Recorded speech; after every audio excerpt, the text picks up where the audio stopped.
Bumangga ang isang motorsiklo sa kasalubong na van sa Marcos Highway sa Antipolo City. Sugatan ng rider at kanyang angkas na pareho umanong nakainom ayon sa kanilang kasama. Laging una ka sa balita ni EJ Gomez, exclusive.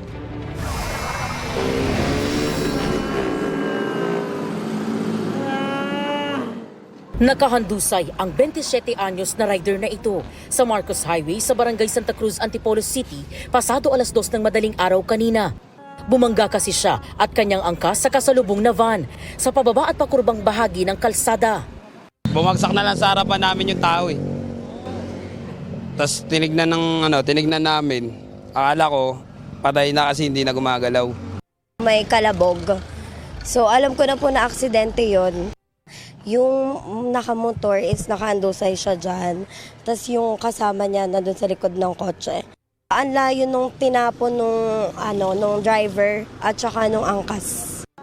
Dahan-dahang nilagyan ng neck brace ang rider. Nilagyan din ng splint ang na-injure niyang paa. Hindi naman makausap ang kanyang angkas. Isinugod sa ospital ang mga biktima.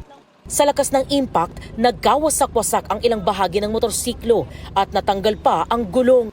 Ayon sa driver ng nabanggang van, galing sila sa Tanay Rizal at pauwi na sana sa San Jose del Monte, Bulacan nang mangyari ang aksidente. Pag ganun ako, ang bilis ng motor, umabirishoot doon sa akin, tumumbok sa sakyan ko eh. Nagulat ako kasi pa-curb eh.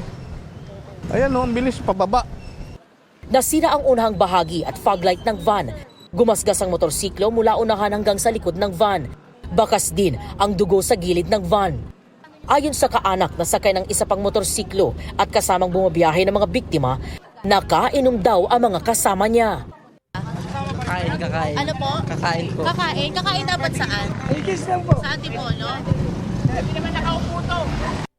Ayon sa barangay, accident-prone area ang pinangyarihan ng insidente.